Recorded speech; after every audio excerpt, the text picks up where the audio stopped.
మాజిద్ హుసేన్ భయ్య, గౌరవ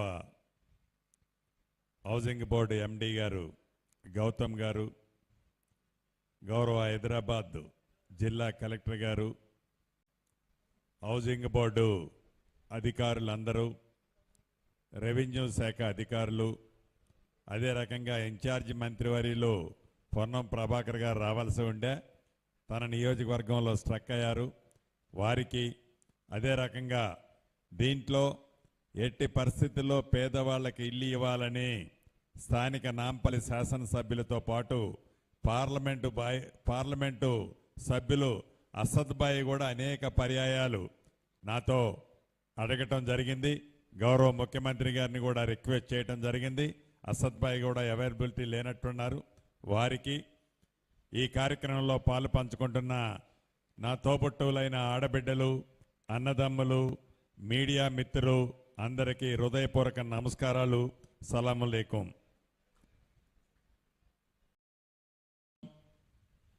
స్థానిక శాసనసభ్యులు ఇంతకుముందు చెప్పినట్లు పేద కష్టం తెలిసిన ఈ ప్రభుత్వం గౌరవ ముఖ్యమంత్రి రేవంత్ రెడ్డి గారి నాయకత్వంలో ప్రభుత్వం వచ్చిన మొదటి సంవత్సరమే రాష్ట్ర వ్యాప్తంగా మొదట విడత రూరల్ ప్రాంతంలో ఇందిరమ్మ ఇళ్లు 4.5 లక్షలు శాంక్షన్ చేసి అద్భుతంగా 2 లక్షల పైగా ఇళ్లు ఇప్పటికే పూర్తి చేసుకోవటం జరిగింది. రాష్ట్ర ప్రభుత్వ పక్షాన ప్రతి ఇంటికి 5 లక్షల రూపాయలు ఇచ్చాం. అది 4 విడతల్లో చివరి విడత నిన్న మొన్ననే ఫైనల్ బిల్లు కూడా ఇవ్వటం మొదలుపెట్టాం. అర్హులైన వాళ్ళు ఎవరైతే ఉన్నారో కులము, మతము, రాజకీయ పార్టీ ఏది అని అడగకుండా అర్హులైన పేదవాళ్ళందరికీ ఇళ్లు ఇస్తూ ఇచ్చిన ఇంటికి 4 విడతల్లో 5 లక్షల రూపాయలు ఇచ్చే కార్యక్రమాన్ని పూర్తి చేసుకుంటూ వస్తున్నాం. రెండో విడత కూడా 2.5 లక్షల ఇళ్లు ఇచ్చాం. ఇవి కూడా ఇప్పుడే బెనిఫిషరీస్ అందరినీ రాష్ట్ర వ్యాప్తంగా ఏవైతే గ్రామీణ ప్రాంతాలతో పాటు హైదరాబాద్ కాకుండా మిగిలిన పట్టణాల్లో కూడా వీటిని వడివడిగా ప్రాసెస్ కంప్లీట్ అవుతుంది. నాకు తెలిసి ఇంకొక 10 రోజుల్లో రెండో విడతకు సంబంధించిన 2.5 లక్షల ఇళ్లు కూడా ఇది బెనిఫిషరీ లిస్టు ఫైనల్ కాబోతుంది. వీటితో పాటు ఈ కోర్ హైదరాబాద్ ప్రాంతం, ఈ క్యూరు ప్రాంతంలో కూడా నిరుపేదలు ఇళ్ల స్థలం లేని వాళ్ళు చాలా మంది ఉన్నారు. ఇళ్ల స్థలం లేని వారు వాళ్ళు జీవనోపాధిగా ఎక్కడైతే జీవనోపాధి కోసం నివసిస్తున్నారో, ఎక్కడైతే వారికి పనులుంటాయో పనులుండే దగ్గర ఆ మురికి కుంపట్లో వారు నివసిస్తున్నారో వారికి కూడా మెరుగైన జీవితాన్ని ఇవ్వాలని, వారి కోరిక చిన్న ఇల్లు కట్టుకోవాలనే కోరిక ఏదైతే ఉందో ఆ కోరికను నెరవేర్చాలని, పూర్తి చేయాలని గౌరవ ముఖ్యమంత్రి రేవంత్ రెడ్డి గారి నాయకత్వంలోని ఈ ప్రభుత్వం అన్ని విధాలా ఆలోచించి, ప్రభుత్వానికి డబ్బే ముఖ్యం కాదు, ఆస్తులు అమ్మి ప్రభుత్వాన్ని డబ్బు పోగు చేసుకోవటం ముఖ్యం కాదు, పేదవాడి ఆత్మ గౌరవానికి చిహ్నంగా ఇల్లు ఇచ్చి తీరాల్సిందే. అది ఎకరము 100 కోట్లున్నా, 200 కోట్లున్నా, 300 కోట్లున్నా ఎకరం అటువంటి ప్రదేశంలో నా నిరుపేద కుటుంబాలు కూడా నివసించాలి.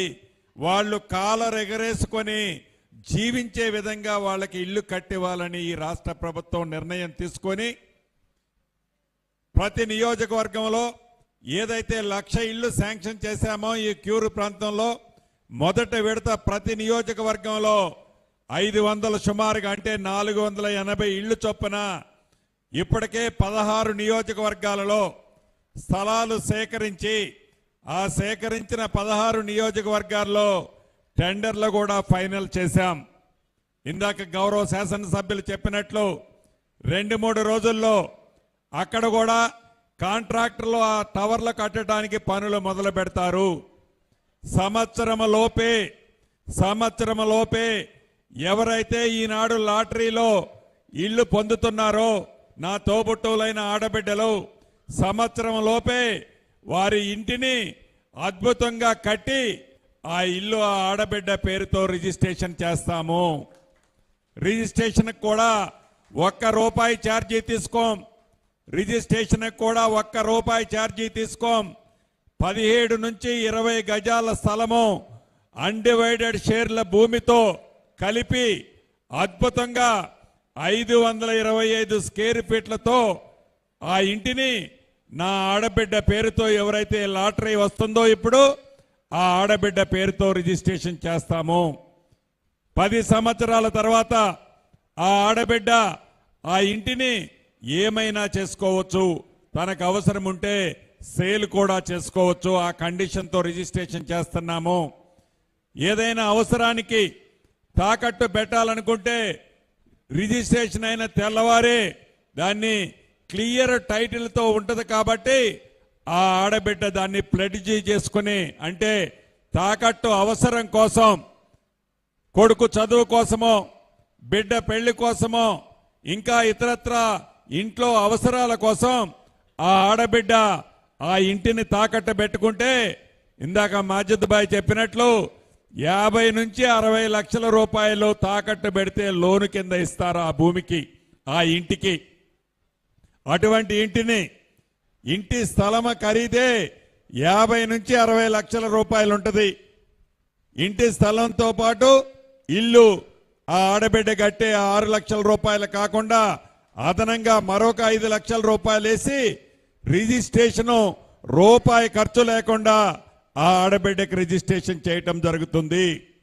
ఈ 16 నియోజకవర్గాలే కాకుండా మరొక 4 నియోజకవర్గాల్లో కూడా అప్లికేషన్లు కాల్ఫర్ చేశాం. అక్కడ స్థలాలు గుర్తించాం. అక్కడ కూడా టెండర్లు కాల్ఫర్ చేస్తున్నాం. ఇప్పటి వరకు 20 నియోజకవర్గాల్లో రాబోయే కొద్ది రోజులు ఈ 4 కలుపుకొని 20 నియోజకవర్గాల్లో లబ్ధిదారుల్ని ఫైనల్ చేస్తున్నాము. గతంలో లాగా కాకుండా ఎక్కడో వారు నివసించే స్థలానికి 30-40 కిలోమీటర్ల దూరంలో కాకుండా వారు నివసించే నియోజకవర్గంలోనే, వారు ఎక్కడైతే నివసించే ఆ పరిసర ప్రాంతాల్లోనే ప్రభుత్వ స్థలాలు గుర్తించామో ఆ ప్రభుత్వ స్థలాల్లోనే 10 ఫ్లోర్ల వరకు అంతస్తుల్ని లిఫ్ట్తో పాటు కట్టి నా పేదింటి ఆడబిడ్డ పేరుతో ఇందాక చెప్పిన విధంగా ఉచితంగానే ₹1 రిజిస్ట్రేషన్ ఛార్జీ లేకుండానే నా పేదింటి ఆడబిడ్డ పేరుతో రిజిస్ట్రేషన్ చేస్తున్నాము. ఇది 480 ఇళ్ళు ఇచ్చాం, అయిపోయింది అనేది కాదు. ఇది నిరంతరము ప్రక్రియ. 2వ విడత కంటిన్యూ చేస్తాం. ఇదొక షేప్ రావడంతోనే మళ్ళీ అర్హులైన పేదవాళ్ళందరికీ హైదరాబాదు పట్టణంలో వారు నివసించే స్థలంలోనే, వారు నివసించే నియోజకవర్గంలోనే ఇల్లు ఇచ్చి ఈ ప్రభుత్వం గౌరవ ముఖ్యమంత్రి రేవంత్ రెడ్డి గారి నాయకత్వంలో ఈ ప్రభుత్వం ఆలోచనలకు అనుగుణంగా పేదవాడిని గర్వంగా చూడాలి, గౌరవంగా బ్రతుకుండాలి అనే విధంగానే ఈ ప్రభుత్వం వాళ్ళకి ఇల్లు ఇచ్చి తీరుతున్నదని కూడా ఈ వేదిక ద్వారా తెలియజేస్తున్నాను. అంతేకాదు ఇది పారదర్శకంగా ఎవరో పైరువీలు చేస్తేనో, ఎవరో దందాలు చేస్తేనో, ఏదో చేస్తేనో ఇల్లు రాదు. పారదర్శకంగా అర్హులైన పేదవాళ్ళని లక్కీ డ్రా ద్వారా తీసి 480 ఇళ్లకు కాను 20% అంటే ఇంకొక 120 కలిపి 600 ఇళ్ళు డ్రా తీస్తున్నాము. ఈ డ్రా అయిన తర్వాత ఎవరి పేర్లైతే లక్కీ డ్రాలో వస్తాయో వ్యక్తిగతంగా వారు నివసించే ప్రాంతాన్ని అధికారులు ప్రత్యక్షంగా వచ్చి మరొక్కసారి పరిశీలిస్తారు. పరిశీలించిన తర్వాత మరుక్షణమే వారికి డ్రాలో ఇల్లు వచ్చినట్టు సర్టిఫికెట్ ఇవ్వటం జరుగుద్ది. దీనితో పాటు ఈ ఇచ్చే లోపే ఎక్కడైతే మీకు టవర్లో నీలోఫర్కి హాస్పిటల్కి బ్యాక్ సైడే ఇంతకుముందు పోలీస్ హౌసింగ్ క్వార్టర్స్ ఉండేవి. అది ఎంత ఖరీదైన ప్రాంతమో మీకు తెలిసిందే. ఆ ప్రాంతంలో ఇల్లు కట్టేటప్పుడు, ఏదైతే టవర్లు కట్టేటప్పుడు ఎవరైతే ఆడబిడ్డకి డ్రాలో ఇల్లు వస్తుందో ఆ డ్రాలో ఇల్లు వచ్చిన ప్రతి ఆడబిడ్డ ప్రతిరోజు తను అవసరం చూడాలి అనుకుంటే తన పర్యవేక్షణలోనే ఆ ఇల్లు కట్టబడుద్ది. ఏ రకమైన తప్పు